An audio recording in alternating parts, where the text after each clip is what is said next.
The title of the run, it was a long run. It was actually titled Nothing to Lose Long Run. I wrote it out, and then towards the end of the long run, I had a couple intervals spinning it, placed in there towards the end. And the last one was really like in the description and the pre-activity comments was like, I don't care if you fail and can't finish, but I want us to find that point, and I want you to find that point.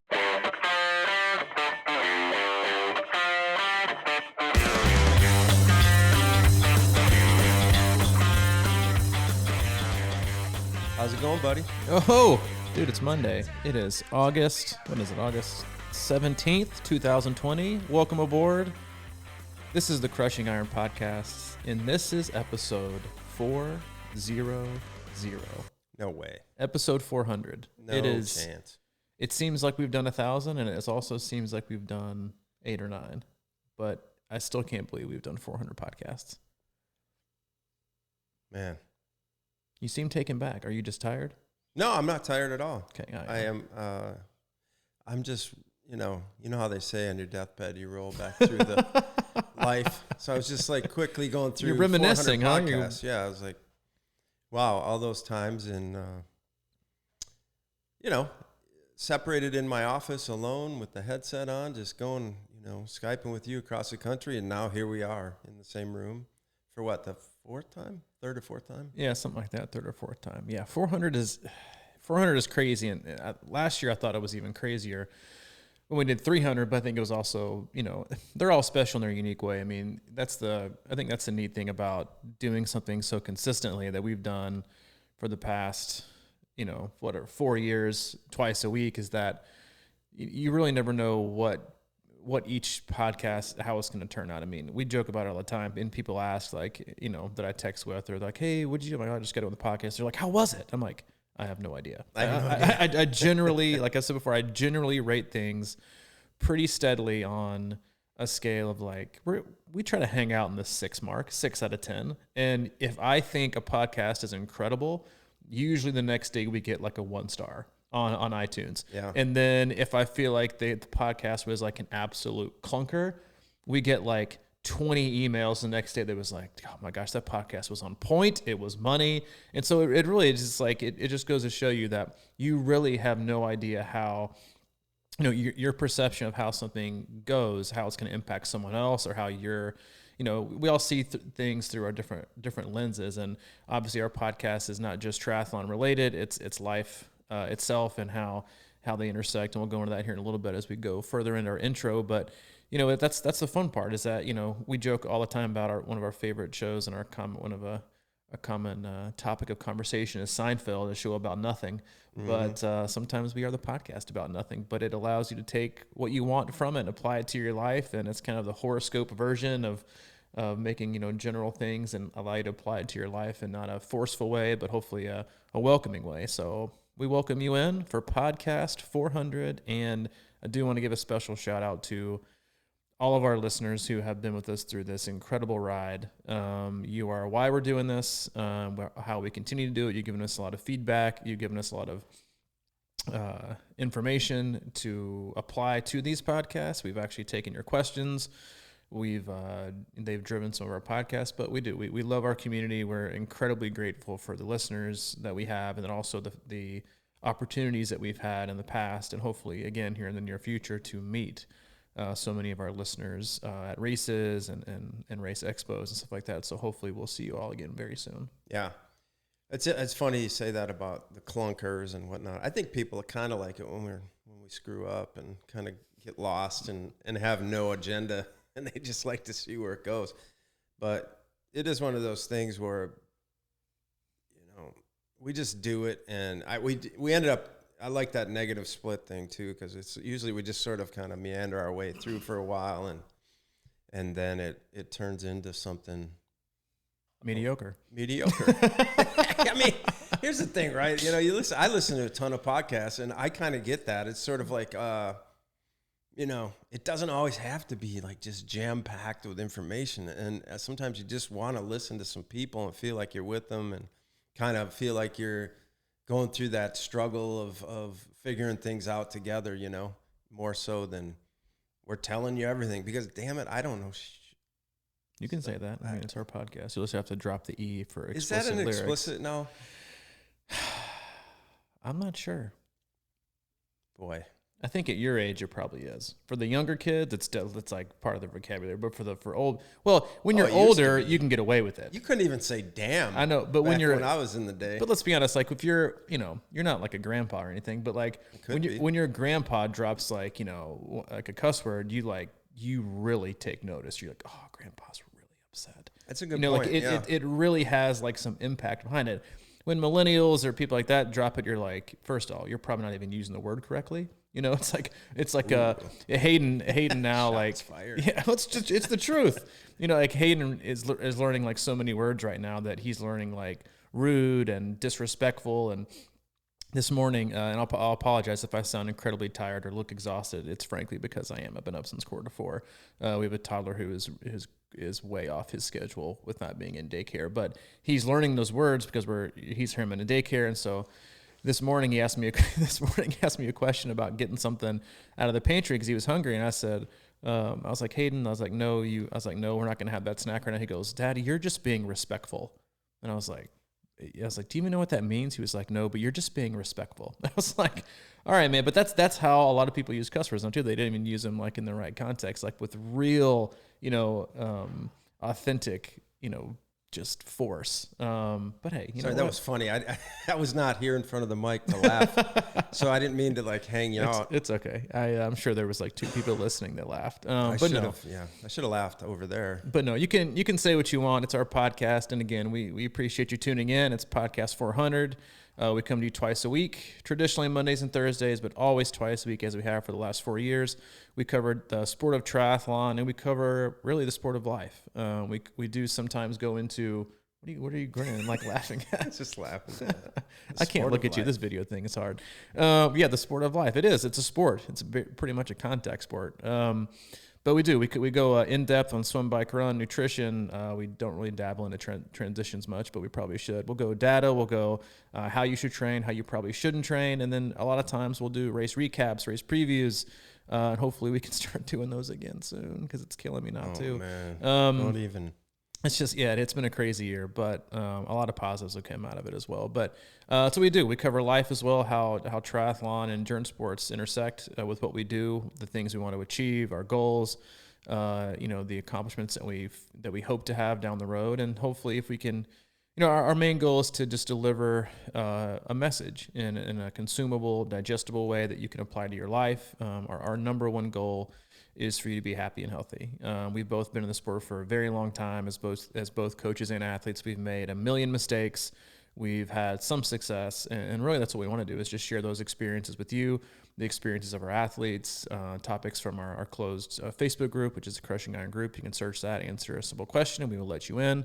And that's it. I mean, I think that's why I love our podcast so much is that, we just talk and we share our experiences, what we're going through personally, how we're navigating the sport, how we're navigating life, and the challenges that those often bring to us. And this year has been obviously no different in presenting its challenges, as it has presented all of its challenges, both very serious ones in life, and then obviously the trying to untangle a season of hope and objectives with goals and races, and that have been canceled and moved and deferred and rescheduled and canceled and postponed and removed, and now they're back again, and now they're shorter but they're longer, and it's been tough. But I think this time next year, hopefully you can look back on your training, you can look back on 2020, and you can see it as a year that really made you. That made you stronger, that made you appreciate things differently, that allowed you additional time to make yourself a better athlete, to make yourself a better person, and navigate, obstacles, that I think that's how we grow. That's how we become who we are. We become, who we are and what we do, what we believe, and how we act through obstacles, through trials, through Obstacles all the hard away, right? Yeah. Your favorite book that you've never read. But I've read most of it. You still have my book, by the way. I have it somewhere. Yeah, I gave this book to Mike. I think like 2.5, 3 years ago. It's been longer than that. And I like It's been longer than that. It's been longer than that. I underlined. I've got notes in the margins. I've got highlights. It's like a very personal thing for me. Like it's basically my Bible. And it did literally change my life in a lot of ways. And Mike's had it. And I think he has used it at least 7 or 8 times as a coffee coaster. And maybe not even that. But you've got it somewhere, I hope, because it's like. Oh, I have it. Okay, yeah, good. It's sat, next to my bed a lot. Where I like to read. 2020. Not just read my book, but just read other things in general. Yeah. Well, I mean, I have several books. There usually, I kind of picked that one up, and I'm like, the obstacle ain't the way for me right now. I just want an easy road. So, 2020, I think we can kind of call this the year of the inspirational quote. You see, like everywhere I look now, it's kind of like this thing about digging deeper and finding your way. And there's a lot of truth to that. But I find it kind of interesting that everybody's a philosopher now. And like, everybody's like, it's this weird thing, right? Where people are just looking inside and trying to inspire others. But this whole other collision of like, conflict, it's just man. But that's not where we're going. I just keep thinking about all these quotes and stuff like that I see that from ancient philosophers and whatnot. And I don't know, man. I hope it takes hold. Is I guess where I'm going is like. Well, I mean, I think we live in a society today that, and especially with social media, is that posting on social media is now seen as an action. But it's actually not. A lot of times it's an aggressive action. Yeah, it is an aggressive action. But we don't want to talk about that today, or aggressive actions. I can see you getting squirmish in your chair over there and wanting to explode. No. But no, it's been a tough year. But I think it's been a good year too. And I don't want to dive on the back that road again and go on some rant about why it should be a positive year, because everybody's got their own reality. It can be what it is. And, the truth of the matter is we still got 5 months left. So there's still a lot of year left to go. Yeah. And to have a great year. And so hopefully you do. Hopefully you've had a pretty good year so far. And if you haven't, keep your chin up, keep moving, make progress, keep the path forward. I thought today would be, since it seems like every week has been more of a drop in the bucket in terms of athletes getting emails of race postponements and deferrals and adjustments. And I think I even touched on this a little bit last week, is that, for a lot of athletes, you got kind of two. And I think I was, joking with a few athletes that, that they get the deferral email, and within 10 seconds, they'll email and be like, all right, I need to make a decision right now. I know. Yeah.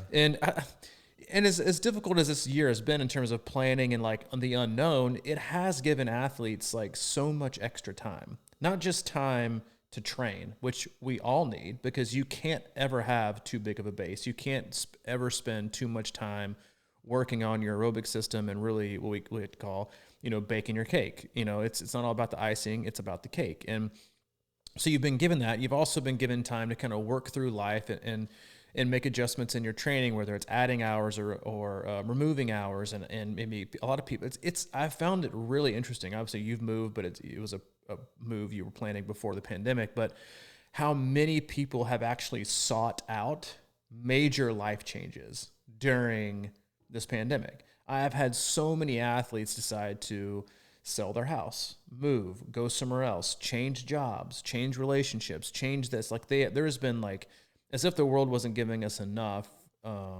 uncertainty. People are really, I just find it interesting that people are taking hold of other things in their life. You know what? Now it's time to make a change. In the midst of epic change, when we complain about all the changes, you know what we should do?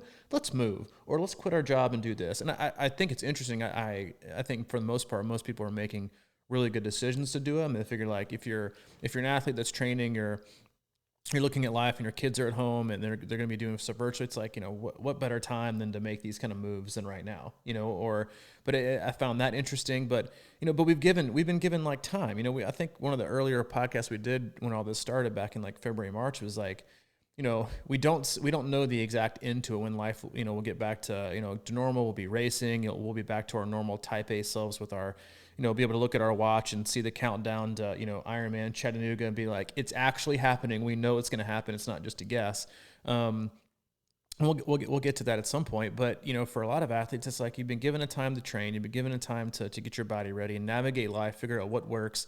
And then you're getting these deferral emails and you're thinking about how am I going to plan for next year? And I had a text earlier from an athlete who was like, hey, I think I'm looking at Boulder next year, 70.3. And I was like, and like this huge list of I think I'm going to go for that. And I was like, well, why?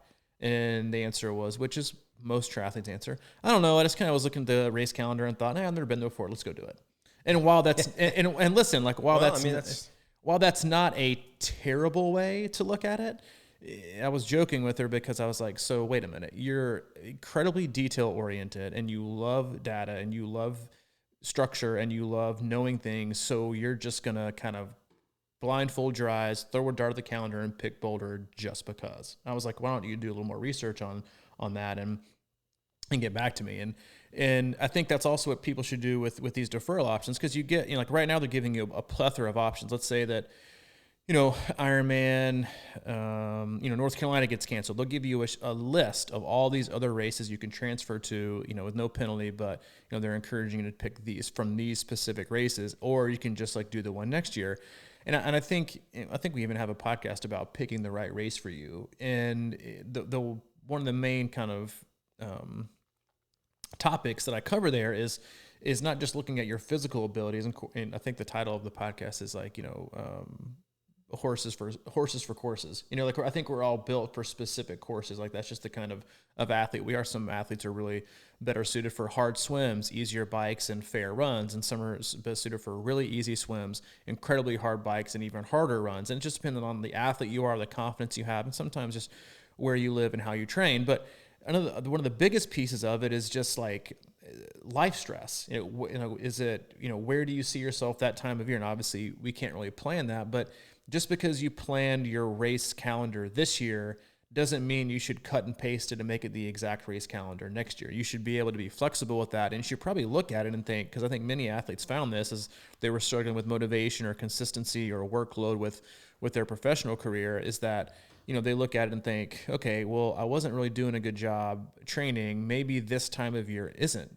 the best thing for me. So instead of just looking at training and like, oh, well, it's an easy swim and an easy ride, maybe look at if you're I'll give a CPA as an example, just because it's an easy one. It's like, maybe don't look at a race that comes like right during or at the end of tax season. Like you might not want to pick that race. And so look at your professional career, look at your kids. And if you have kids, in terms of like how their school year goes, in ebbs and flows and when they're going to have breaks and not have breaks, are you traveling? Do they have sports? Like one of those things. And don't do what most people do. Is most people look at they create this spreadsheet with these races and they do a real into detail and they spend hours and hours on this spreadsheet of like, I'm thinking about this and this is why and this is where I think I might rank overall in the swim and even transition and bike and run. I'm like, and so which ones do you think are the best? And instead of doing that, and if you want to do that, that's fine. I know most athletes like love doing that.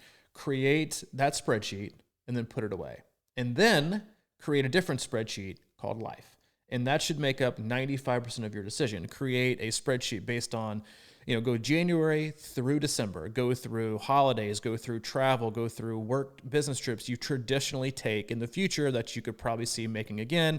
Look at times of year that have been difficult for your kids and they might have events and they might not have, it's always baffling to me sometimes how many athletes a year in advance know that their kid is a junior and then the next year, like without fail, just happen to sign up for a race that is on graduation weekend. That they just like, they do it every single year. I do something, I can't race. It actually ends up being my daughter's graduation. I'm like, so you knew this the year before. You're just thinking race only, race only, race only, race only. And then how can I fit life into my race? But if you really want to stress as little stress as possible going into races, which is what you should look at, it's all about timing. Like for me, I look at the busiest time of year for me, and it's obviously May, June, July, August, September. Those are the busiest times of year. So for me as a coach, I don't have to, but I know that in order for me to probably have my best shot at competing well and focusing and not being super stressed, I really need to look at races that aren't in that window, that I can take more time for myself and not feel like I'm taking time away from it. And so I think it's a good conversation to have because people are already planning their next year. They're making deferral options or have deadlines for that. And so make sure you're focusing on life. And obviously you can't predict it, but focus on life. And I promise you, as a coach, as a husband, as a father, and as an athlete, that if you look at life first and how these races fit into that, then you'll have a much better 2021 season than you probably think. Mm. Yeah, man, but that's got to be hard right now, because I can imagine that everybody's just sort of got their hand in the candy jar, looking at 2021 and thinking, man, I want to race everything. It's sort of, we've kind of I'm looking at this whole pandemic in a way that it's sort of like, things were, there's going to be arguments on every side, but things were, maybe not going great for people. But for the most part, people living, especially, I guess, in this country, weren't, there's kind of going along. There really wasn't like terrible hardships or, things going on. And all of a sudden it's sort of like, wow, now this is like really an opportunity to kind of reflect and look back and appreciate things going on in your life and be grateful for those races, because now they're not here. And going forward, I'm just trying to think about it from my perspective. What, I feel like, man, I feel like right now I just want to race everything next season, And I know that you've put yourself in that position before, where you raced right in the middle of your busiest time, and it really wasn't a great situation, I feel like. And just what we're doing in general, working with so many athletes and got so many events and things going on right around the sport, that it becomes difficult for us. It's almost like we've talked about before, of just kind of picking races off the grid that really don't even line up with the main season, and just kind of going for it like that because of, all the other stuff that we're pulling together. I mean, you've raced before, where you've also been coaching, like 20 athletes in the race.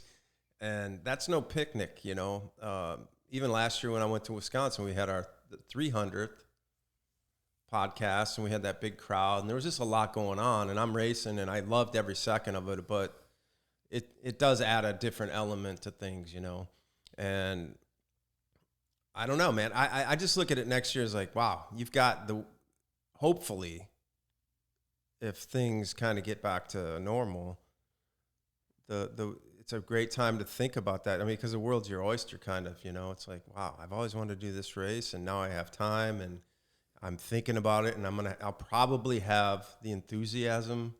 That's the one thing, right, too, because I keep thinking about this, like, oh, if it's a big if right now, if things kind of return to what we remember, the level of excitement and passion for the sport, I feel like will go through the roof. I think that's probably going to be one of the biggest challenges for athletes to determine is, and I don't think it's a bad thing either necessarily, in terms of, because I don't think it's not a perfect, there's no perfect equation, I think, for looking at a race in terms of it's your ability to conquer or perform on this race physically. I think one of the biggest things that people underestimate is, how do I feel like I'll be able to perform mentally and emotionally? And I think that's going to create very difficult challenges in terms that, like you said, people are just going to want to race because I think they're going to have this feeling of gratitude, and I really don't want to take these races for granted, and I don't want to throw this money away because I registered for all these races last year, but I want to do these this year, and I've got them rolling over, and they're going to race after race after race. So I think they're going to be managing schedule and not wanting to waste money. I think they're going to be managing the fact that, now that we've had something taken away, that I think you're going to see races sell out like crazy when they come back, because people are going to, in their back of their mind, are going to think it could be taken away in a month, in a week, in another 6 months, or even a year. Let's say it happens again, or there's another, or people decide, like, I want to race every opportunity I can. And while I don't think that's wrong at all, because I think that's a normal feeling to have when you've lost something that you love so much, that you, especially when a lot of people are going to spend an entire year of training. Like, as a coach, I was thinking about this over the weekend. There are going to be athletes that I've worked with that have signed up to work with me for an entire year. We've worked together week after week after week. And at the end of the year, all they're going to have to show for it is improvement in training with 0 races. And like how much faith and trust and buy-in that has for an athlete and a coach, but just how difficult that's going to be next year for athletes to not want to just race a ton and show off all the work that they've done. It's going to be compounded. But I think like, you mentioned, I have never raced very, very well in events that I've had a lot of athletes racing, and I think it takes a certain form of awareness. I know some coaches probably they can disassociate with it. They can just focus. I'm terrible at it. I would find myself on the bike thinking, I wonder how so-and-so's doing. Or, like if you see a bike wreck, like I wonder if that was so-and-so. And like, you can't stay present mentally and emotionally. And if you can't stay present and be dialed in and selfishly really only think about yourself and your game plan of what you can do, then you're not going to be able to do your best. And like the best race that I had in 2018, which is basically the one before I took a big hiatus, my best race that year was Texas, easily. I had 2 athletes racing, but that was it. And I was there, Sherpa. You were there. You take your mind off of the problems. That's right. Yeah, you were got you a sleeve. You're my main chill. You got my last minute neon pink sleeve. That was a game changer for the bike. But I got to only focus on myself. I was only worried about myself. I was only focused on my game plan, and I was able to absolutely empty. A couple of weeks ago, I asked you to send me a picture from the end of Texas, and it was because I was trying to remember as I got back in training. I remember that feeling of what I knew I felt like at the end of that race, because I had nothing. I really had nothing from like mile 8 or 9 of that race. I had thrown it all out, and in order to do that, it's not just a physical ability to go deep; it's a mental and emotional, I don't want to say strength, but confidence that you have to think, I'm not in danger, but I know that it's just me. I can just go there and let's just see what happens. And if you have other things you're worrying about, then you're not going to be able to dig that deep, because your mental and emotional energy that you need to take you to that place will be allocated towards, Jimmy, and allocated towards Johnny, and allocated towards Sally, and over here somebody else. And like, while you're not thinking about yourself, you're thinking about them. So it's hard to dig that deep. And so when looking at this next year, I want to feel like I'm doing races where it's very, just maybe an athlete or 2, or one that I can only be selfish with, in a way. And I think that's how athletes should look at it. I think there's a lot to be said for racing with teammates. I think that brings a lot of people up. It's a great we do it every year. We have team races every year, and people love them. I know that I pretty much can't race them. I mean, I can and probably do okay, but in terms of just really going deep, I think you have to pick those. And I think that's one of the strategic things athletes need to focus on for next year is racing is good. It's fun. It's awesome. We're all going to be excited to get back, but it's also important before you pick all the races to pick the race, the one that Mike or Robbie or whoever else knows. I do want to race a lot next year. I want to be a part of the comeback of the sport next year. I want to be a part of the solution. I want to get back. I cannot wait to get back and race. But in the back of my mind, all I'm thinking about is Ironman Chattanooga, or whatever, Ironman Texas, or Lake Placid, or Boulder, or whatever it is. Like, you have those, you have racing, and then you have the race. And you can race as much as you want to. You can do however you want to, pick out your schedule. If you're a self-coach, if you have a coach, obviously, it's usually advantageous to, walk through that process with them in terms of what races are probably best. All right. Chuck Newth. But before you pick the other ones, he got? No. But he's like 17. But so before you pick all the races, pick the race, and then work your way backwards and around and feel like, I'm going to do these and just kind of not just do them, but I can maybe experiment with them, or I can just go out and let it loose and just the swim and the bike and just not even run and just like see what happens that day. So pick the race. And when you pick the race, apply the life calendar and think, all right, this is going to allow me, because if you know you have a ton of life stressors in terms of what's going on in your professional and personal life, then that's another thing you need to kind of think through in terms of so if I'm going to race, it is my A race, is my big race here that I want to dig deep and I want to dive straight in and I want to give it everything I have. And it's a race that I'm going to basically use as the measuring stick of success for my entire year. And for a lot of people, the measuring stick they're going to use for the last 2 years, because of all the training they've done in 2020, they haven't had chances to express their fitness, is work through the life calendar. Is it going to be a high personal and professional stress period? And if not, then that's good. Then you should have the ability to be free. Right.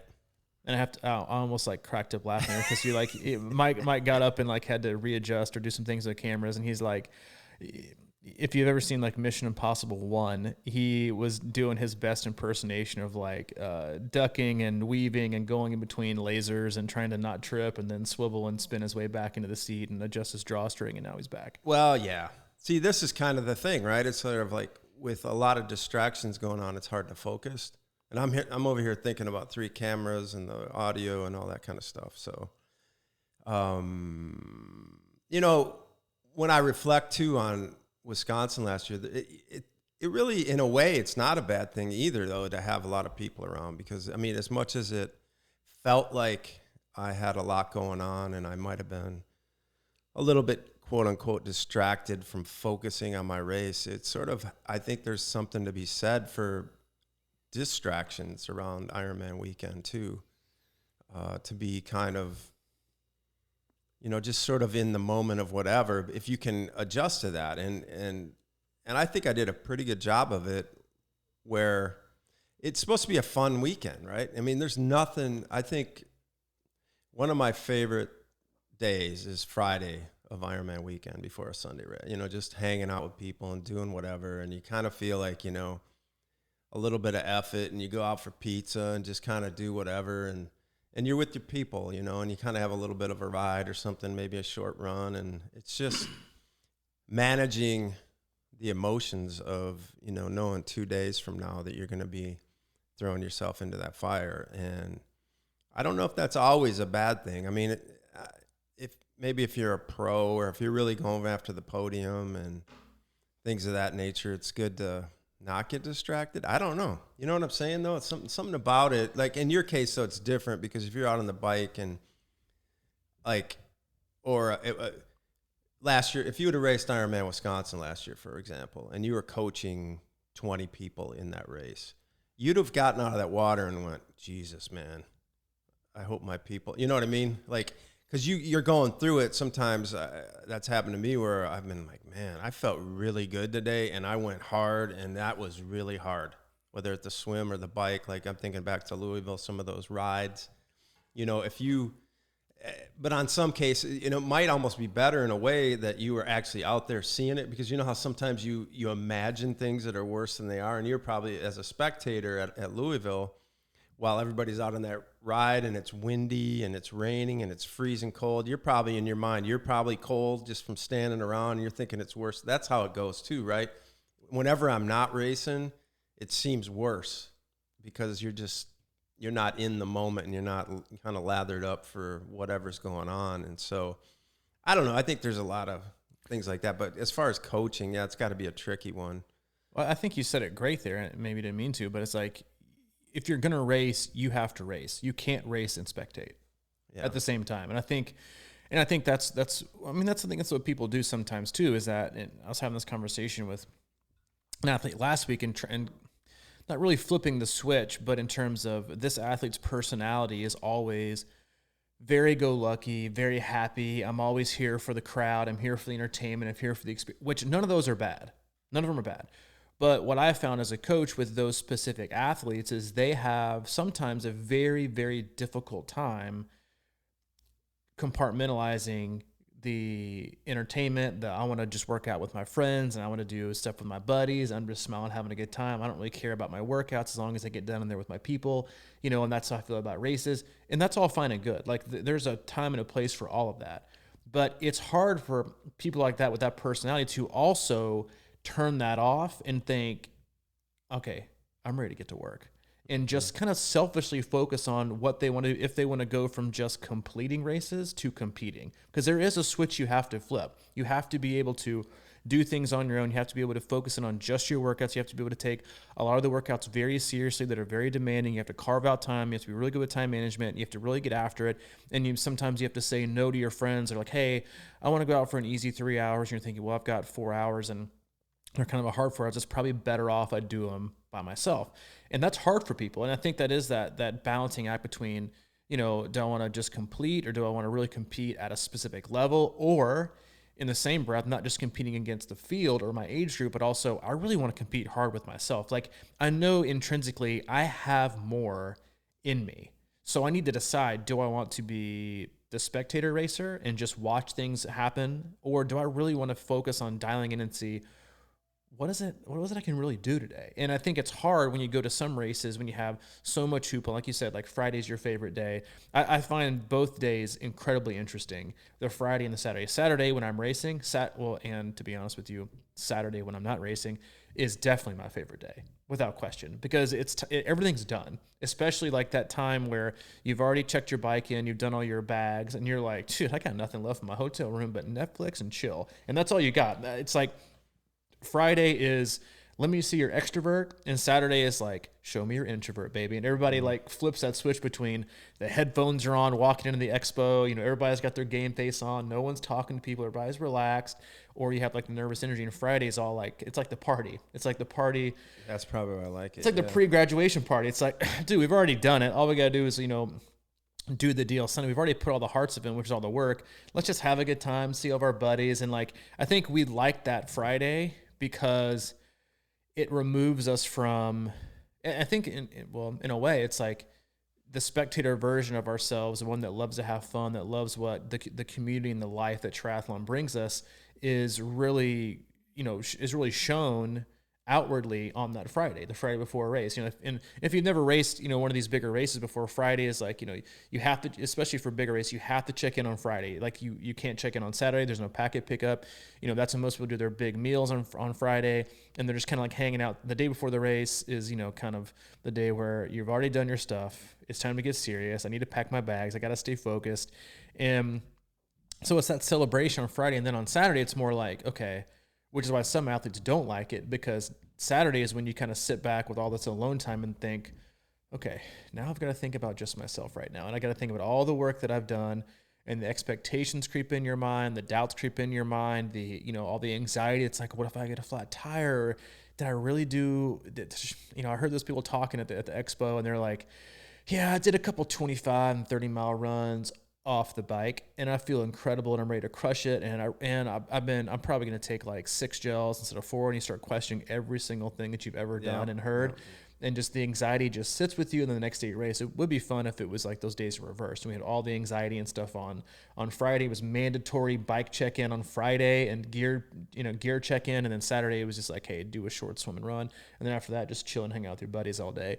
But I think it's an interesting switch we all have to flip in terms of being in the moment with the race and experiencing it. But you do have to have that second gear that has to be selfish. Like if I really want to, and I have this conversation frequently with athletes, and I'm like, I'm not telling you that you have more in you because I expect you to be great, or I have expectations of you as a coach, because I don't. Like athletes ask it all the time, like, what are your expectations of me? Like, am I meeting them? Well, if you're working hard and you're doing workouts, then you're meeting all my expectations. Like, I don't have like time requirements or ability requirements. I think they're foolish and frankly just ridiculous. Have fun, keep your perspective, and just be consistent and try hard. That's really all you can ask for an athlete.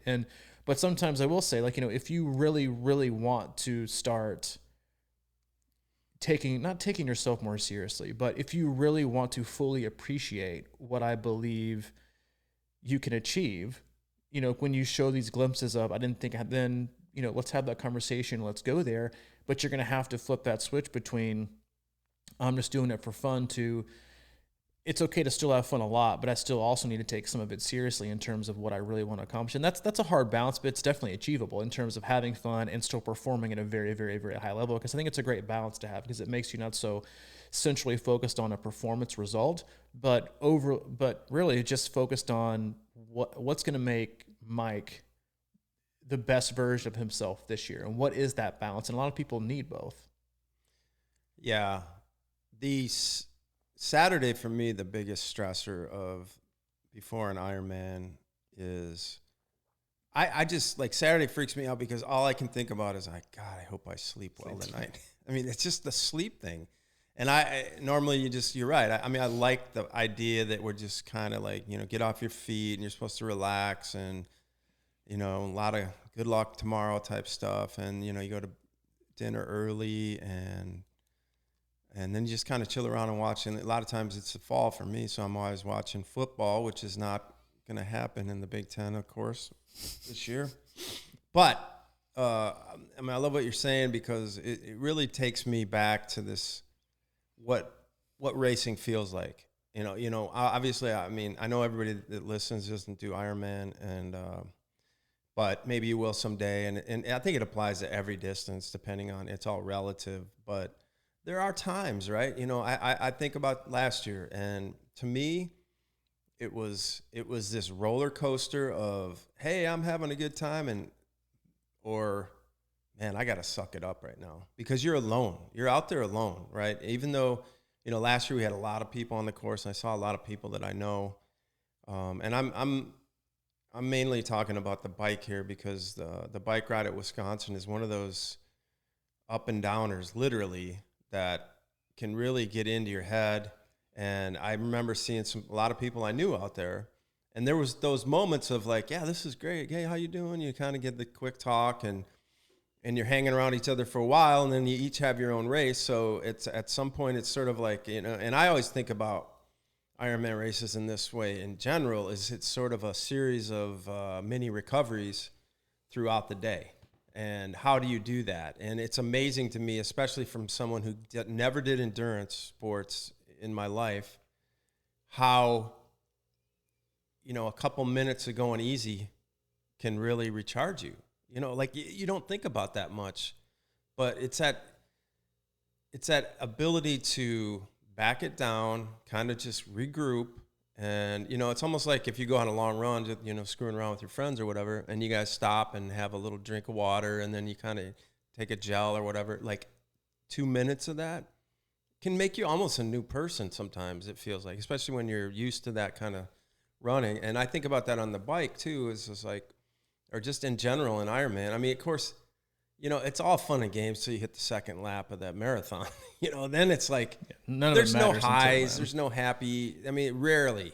It's nice to see people out there, but like at that point, you're like, you really got to go in. So if you think about it in terms of like your first, 10 hours of your day is going to be up and down, having, mixing a little fun. And then it's like, your point about getting focused and really digging deep. That's when we talk about that all the time. But when you think about it in those terms, it makes a lot of sense why that second half of the marathon is so important, and why that separates, I don't want to say winners from losers, but the great performances from maybe a mediocre performance, because that's when it all comes, the chips are down. That's when it's on the line. And can you, throw away a little bit of that, hey, I'm just having fun, to like, can you dig deep? And that stuff goes on throughout the day. Well, it takes a lot of courage to do that. And I think some people... Yeah, and trust and faith, and yeah, exactly. In yourself. And I think a lot of people default to I've done it in the past, I think every athlete's probably done it in the past. It's easy to default to, I'm just out here having a good time and appreciating the moment, and man, I'm so happy to be here, and oh, look at you, because it removes any pressure. Because you get to that place, especially on the run, it's like, gosh, can it hurt any worse? Okay, it probably can't, but man, would it feel good to walk. And then once I turn that switch from, I'm going all in on this race, to, dude, I'm just happy to be here. Like, and I get it, you can have a balance. And I'm not saying there's anything wrong with that, but I think in order to really just go for broke and turn out, you can't go there. I think a lot of people probably do, is they go from, they use that, I'm just, because I've had athletes literally say to me, hey, I think I didn't have it today. I didn't mentally want to go for it, and so I just went into cruise and have a good time mode, which again isn't bad. You should be having a good time, but it's also, there's also a way to have a good time by just absolutely emptying yourself on the course and just giving every single thing you have. That's also having a good time, because you're truly proud and of everything you laid out on the course today. And so that's why we always talk about, you've only got a couple matches to burn each year.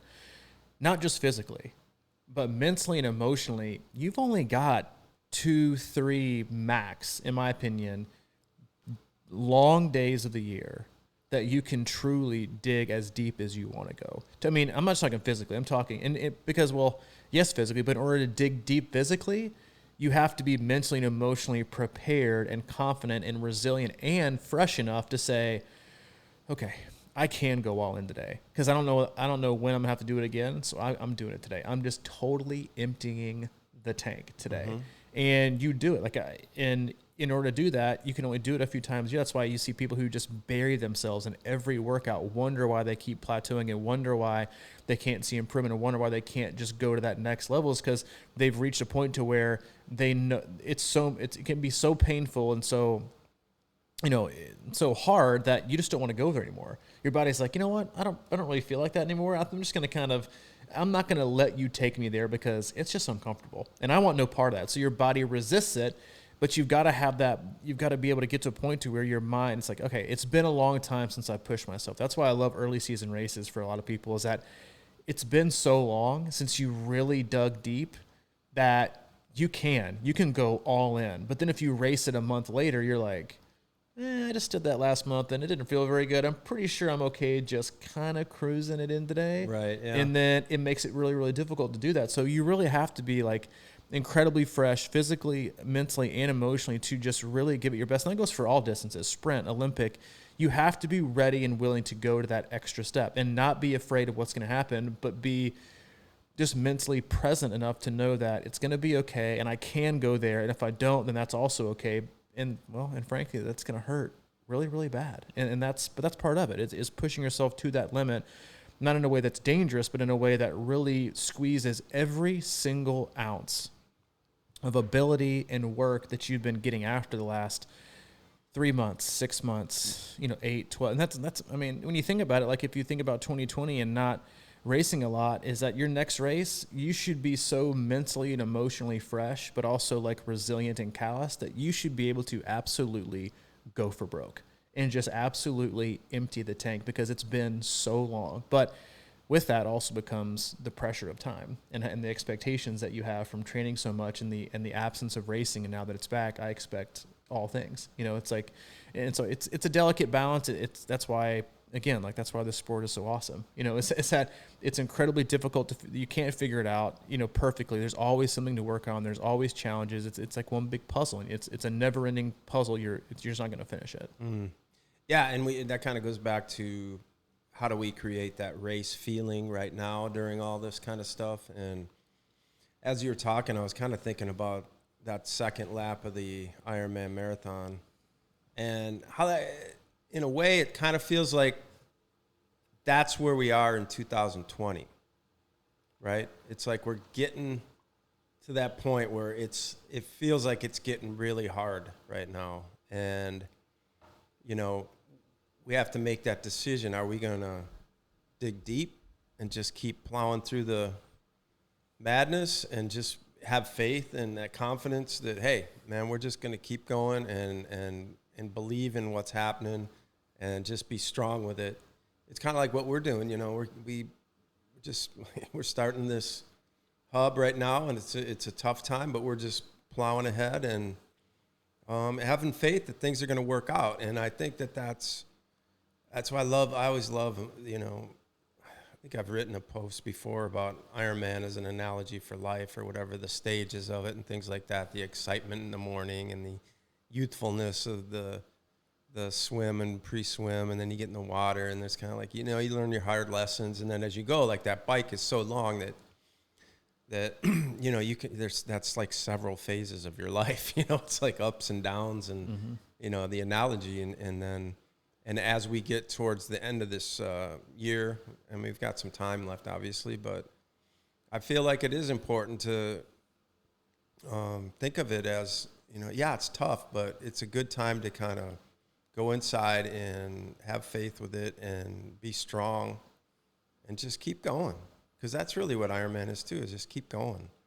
And you're always going to be happy with yourself if you didn't throw in the towel. And I think you have to keep finding ways, even if they're not in some sort of a official race format, to find ways to keep kind of burn some matches this year. Like that get edge. Out you got to because if you don't, then the next time you do race, you're going to forget what it feels like. As much as you should be able to empty it, if you haven't if you haven't struck the match, maybe not even burnt it, but burn a few this year. Like, just go out. Like, I had some athletes this last weekend that had their races canceled last minute, and they're like, hey, do you want to change my schedule? My race canceled. I was like, no. Pick something. Either go out and just absolutely try and toast a 10K, go out and just burn up a 40K TT on your bike, and then hop off and run as fast as you freaking can for as long as you can. Like, just do something. Like, go out and just absolutely burn it. And I had quite a few athletes who went out there and just freaking ripped it. Like, a guy that I've been working with for 8 months, very accomplished, just went out and set like all-time highs in his bike TT, and then ran off the bike at 10K PR. Like, you have to be able to go out and still feel what it feels like to like go for it. And like, yeah, you're not like, there's no red carpet, there's no spectators, there's no medal or award ceremony. It's just you. And there's people walking dogs looking at you like a weirdo. They're like, what is that dude doing? That guy. But what you gain from it might not be a medal, but what you do get from it is that feeling of being uncomfortable, letting it rip, and just keeping that edge. Because you're either going to be keeping your edge right now and sharpening your sword, or you're going to be just making it dull. And you're going to get it, and you're not going to know and remember what it feels like to get out next year and be like, I just couldn't find my edge. I couldn't find that next gear. It won't necessarily be because your training has been poor. It'll be because you haven't been engaging your mind and testing your limits mentally and emotionally to push it to that level where you have no fear. And you shouldn't have fear. Like, it's a race. We do this as a hobby. None of us are winning money. We do this for fun. And if you don't test yourself mentally and emotionally to get to that phase physically, you're going to lose the ability to dig. And I think that is one thing that is just incredibly difficult to find. And then once you find it, it's still very, very hard to keep, because we all know, like, the one race that we just went after, we had literally nothing left, and everything else after that is, I just didn't quite have it. Or you thought back, man, that was so hard. It was so difficult.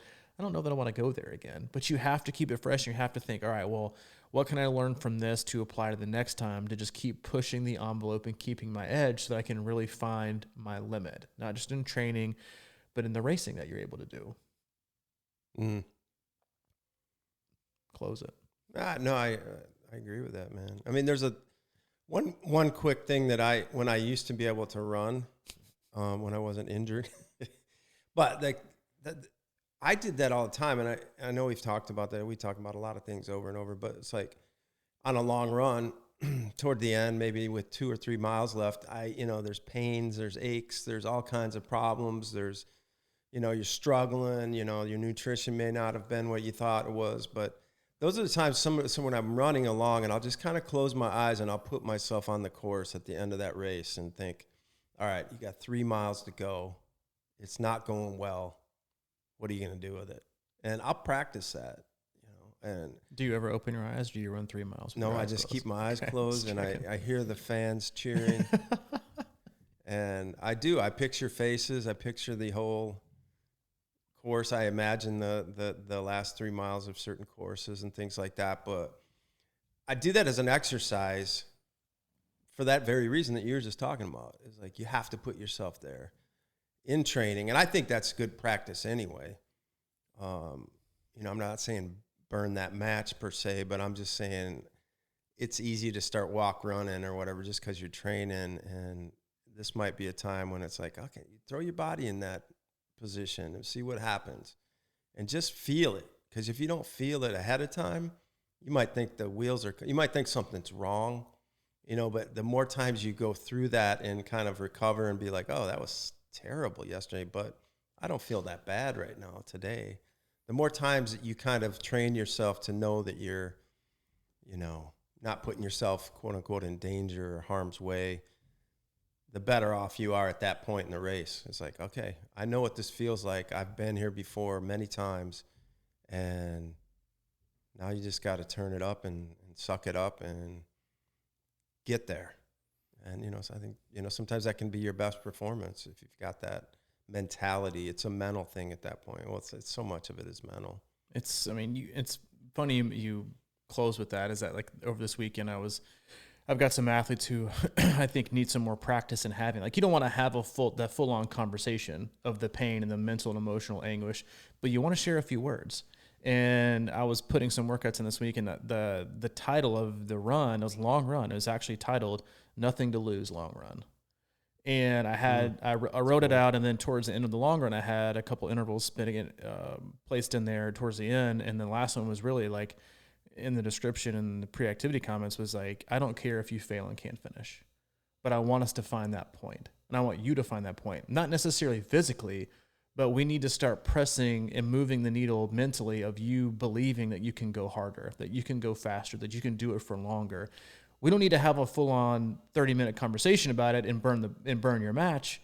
But I mean, even if you do, you're not racing anytime soon, so who the hell cares? Burn it, baby. But you need to learn that. And again, it's not about having the full-on conversation maybe, but it's about sharing a few words of like, all right, this hurts and I can do this. All right, now next time, maybe it's not a couple words, maybe it's a couple sentences.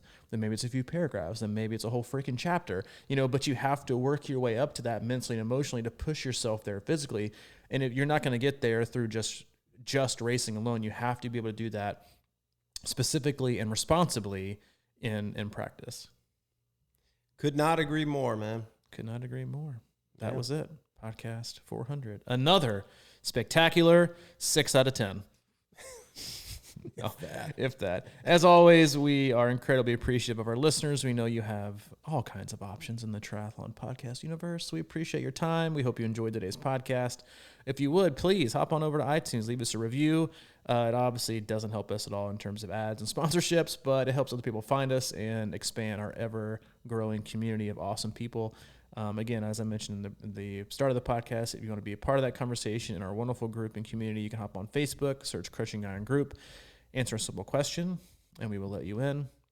If you have any questions, comments, concerns, or want to talk about no college football, you can email Mike at crushingiron@gmail.com. If you have any questions for me, you can always reach out to me directly, c26coach@gmail.com.